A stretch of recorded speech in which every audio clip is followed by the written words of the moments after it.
My hands were on the wheel, both of them. Gloved, but I could feel the cold of the steel coming through the rubber like it was trying to get into my bones. The water was already at my knees on the other side. I could hear it, that specific roar that you never forget once you've heard it. Not like a wave, not like rain. It's the sound of something that has no opinion about whether you live or die. It's just pressure, finding its level, indifferent as mathematics. I looked through the glass. That porthole is maybe 8 inches across, reinforced. The kind of glass that could stop a rifle round and not show a crack. I could see him through it, and he could see me.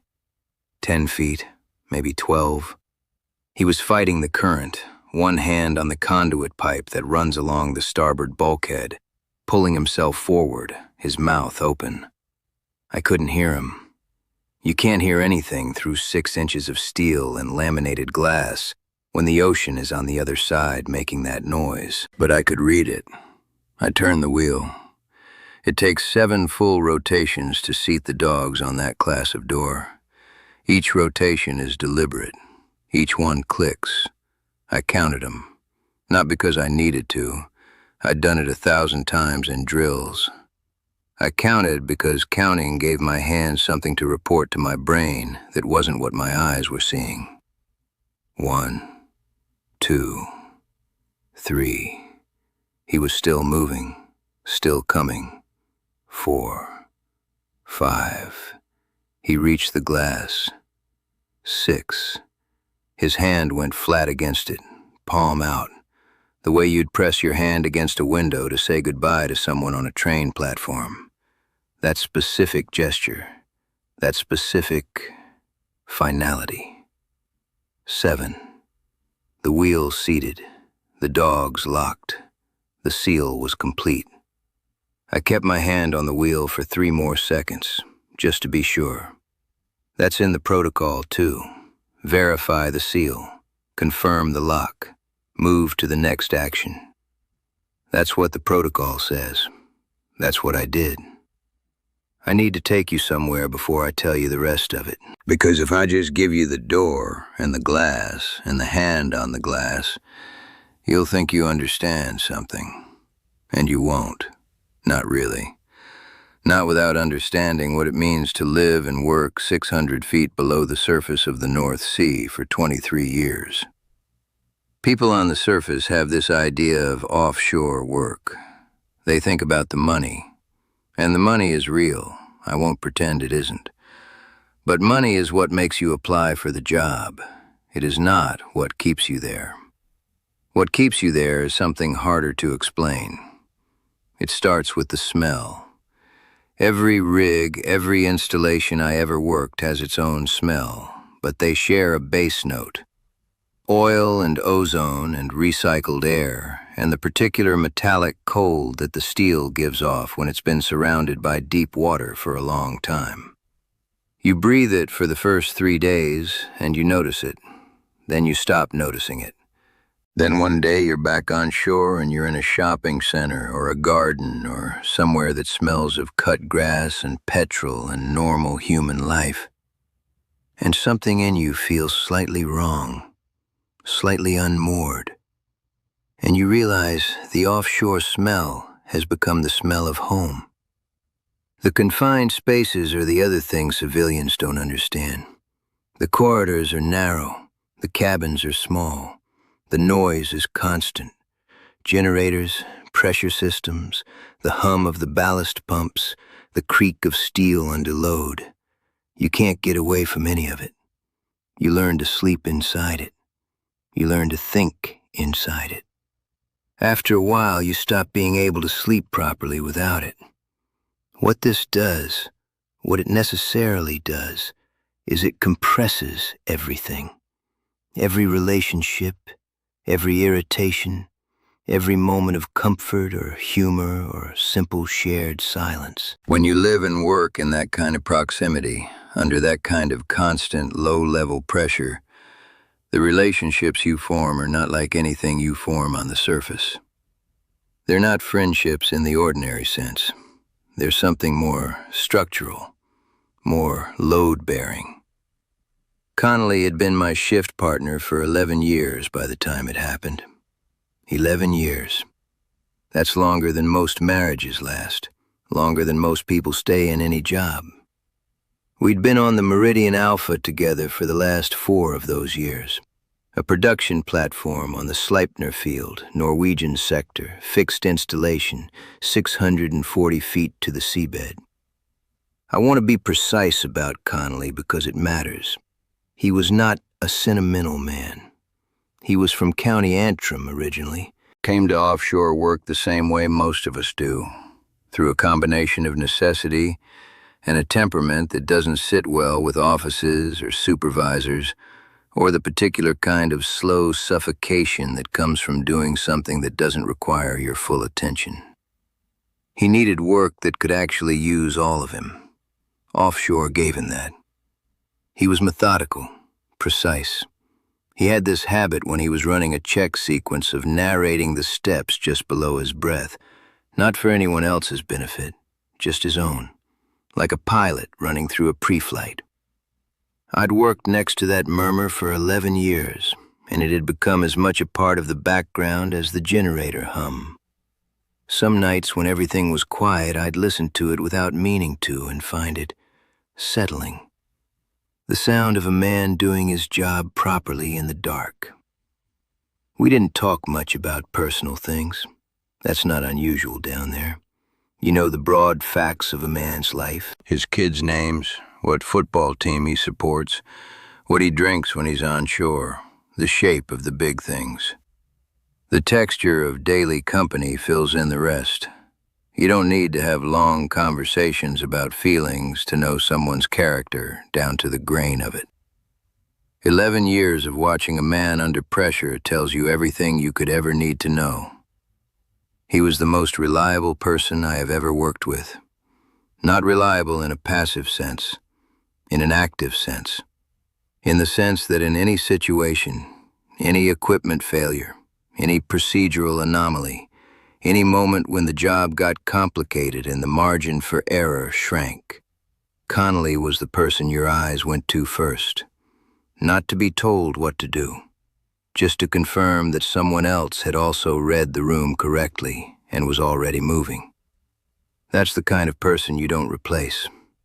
You know it while you have them, and you know it after.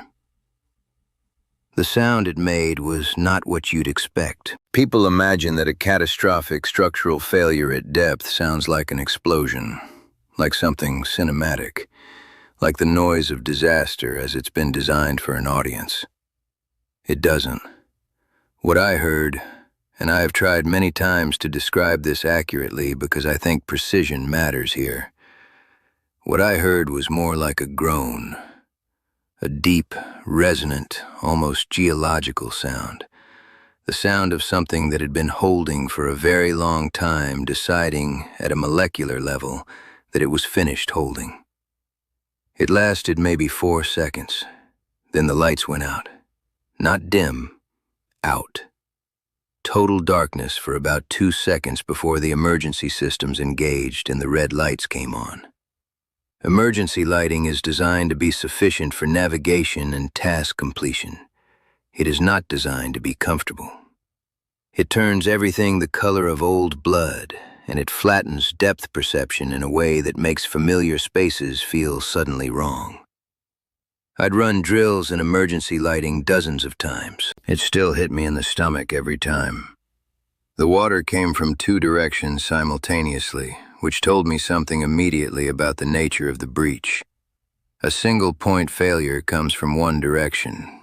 What I was hearing, what I was feeling in the pressure change in my ears before I felt any water at all, was distributed.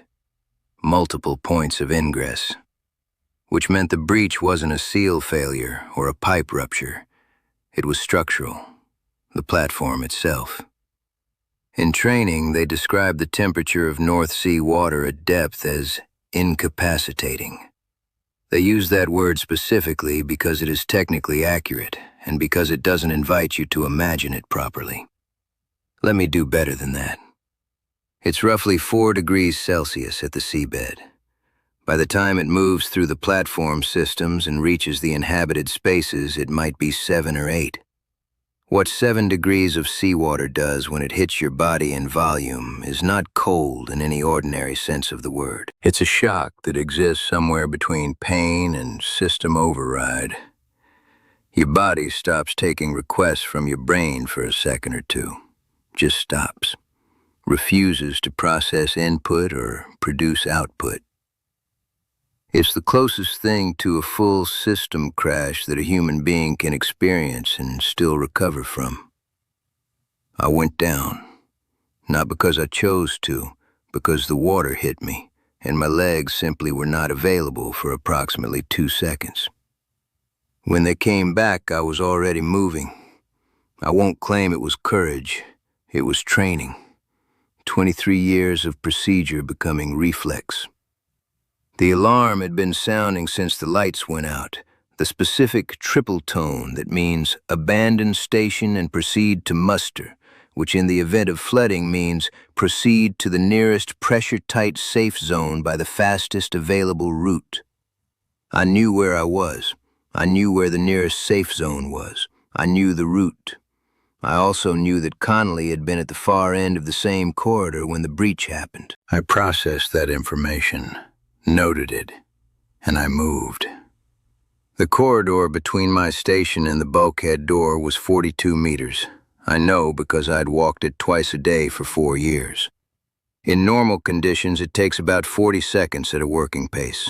In emergency lighting, with water rising from ankle depth to thigh depth over the course of that 42 meters, fighting a current that was building as the pressure differential increased, wearing 2 layers of thermal workwear that were now saturated and adding 20 pounds of drag, it took me 3 minutes and 40 seconds. I know the exact time because the emergency log records the door status, and I was told afterward. The breach occurred at 14:32:07. I reached the bulkhead door at 14:35:51. 3 minutes and 44 seconds. Now, I need to explain something about that door because this is where the weight of what happened lives, and I need you to understand the mechanics of it properly. The watertight bulkhead doors on a North Sea production platform of that class are not like doors you have ever encountered. They weigh approximately 400 kilograms. They are seated in a steel frame with a compression seal that requires the wheel mechanism to be turned through 7 full rotations to engage fully. They are designed, engineered specifically, to be operated by one person under stress, in the dark, in cold water, with degraded motor function. Everything about their design assumes the operator is impaired. What they are not designed to do is hold against open ocean pressure indefinitely with the seal not fully seated. The protocol for a flooding event is explicit, and it has been explicit for as long as these platforms have existed, and it was written in the blood of the people who died before the protocol existed. If you reach a safe zone bulkhead during a flooding emergency, you secure it. You do not hold it open. You do not wait. You secure it immediately, and you verify the seal, and you proceed to the next action. The reason for this is simple arithmetic. That door, if left open or even partially unseated, would allow the flooding to propagate into the safe zone. The safe zone contained 12 people at the time of the breach, 12 people plus myself. The pressure equalization that would result from a compromised seal would not just kill those 12 people. It would prevent emergency systems from functioning. It would compromise the platform's ability to maintain ballast. It was possible, in the scenario analysis that was run afterward, that a failure to secure that door in time could have resulted in a total platform loss. 1 man, or 13. I want to be clear that I did not think about it in those terms in the moment. There was no ethical calculation. There was no agonized weighing of lives. What there was the protocol, and the protocol was in my hands, and my hands were on the door. When I reached it, the door was closed but not sealed. Someone had pulled it shut on their way through, which bought time. I got the wheel, and I started turning, and I had it at 5 rotations, almost done, seconds from complete. And I saw the red light at the far end of the corridor come on, which meant the door at the other end had been opened, which meant someone was coming. I stopped turning. I know I stopped because the log shows a 47-second gap between when I initiated the seal sequence and when I completed it. 47 seconds. I've sat with that number for a long time. I held the wheel at 5 rotations and I looked through the porthole glass. He was maybe 30 meters away when I first saw him. The emergency lighting was behind him and it threw his shadow toward me down the corridor, and the water was up to his chest by then, and the current was moving hard, and he was using the conduit pipe on the starboard wall to pull himself forward hand over hand, the way you'd climb a rope horizontally. He was moving fast. For the conditions, he was moving remarkably fast. He was a physically strong man, and he knew that corridor, and he was focused, and he had not panicked. I could see it in the economy of his movement. Every motion counted, no wasted effort. That was Connolly, even then, even at the end. The water was still rising. I had a calculation to make, and the calculation was not abstract and it was not slow. It was immediate and it was physical. The pressure differential on that door was already significant. I could feel it in my hands and my shoulders. Holding the wheel at 5 rotations was effort, real effort, the kind that builds quickly in cold muscles, in cold water. And the pressure would only increase as the water level rose, because water seeks its level. And on the other side of that door was the open platform, and beyond that was 600 feet of North Sea. I estimated, and I want to be clear that this is an estimate made by a human being in extreme circumstances, that I had between 30 and 60 seconds before the pressure on the unseated door exceeded my ability to operate the wheel. After that point, whether Connolly had reached the door or not, I would not have been able to seal it. He was 30 meters away. In that water, at that speed, 30 meters was perhaps 90 seconds. The gap was 60 seconds, at best. I turned the wheel, rotation 6. He saw me do it. I know because his pace changed. He didn't stop. He didn't slow down. If anything, he pushed harder. But there was a shift in the quality of his movement, something more urgent that had entered it, something that understood. I kept turning. He closed the distance. He was fast. Genuinely, astonishingly fast for a man chest deep in freezing water fighting a current. 10 meters. 8. Rotation 7. The dogs engaged. I felt the seal seat. He reached the glass. His hand came up flat against it. Left hand, palm out, fingers spread. He had maybe a foot of air above him by then, maybe less. And he looked at me, and I looked at him. And there was nothing either of us could communicate that wasn't already understood completely. His expression was not fear. I want to be precise about this because it matters to me to be precise about it. It was not despair. It was not anger. It was acknowledgement. The expression of a man who had run the same numbers I had and arrived at the same answer. The expression of a professional looking at a situation and accepting its terms. His eyes were steady. He kept them on mine. I kept my hand on the wheel. Protocol. Verify the seal. Confirm the lock. I watched him for 4 minutes and 12 seconds through 6 inches of steel and glass. I know because I timed it. Precision matters. Precision was the only thing I had to offer him by then. And I gave him all of it. The water took him. And then there was just the glass and the red light and the sound of my own breathing and the knowledge that on the other side of that door, The North Sea was doing what the North Sea does, which is exactly what it has always done and what it will continue to do, long after every platform ever built has corroded back into the sediment.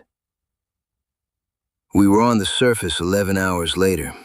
The official inquiry took 3 months. I gave testimony on 4 separate occasions.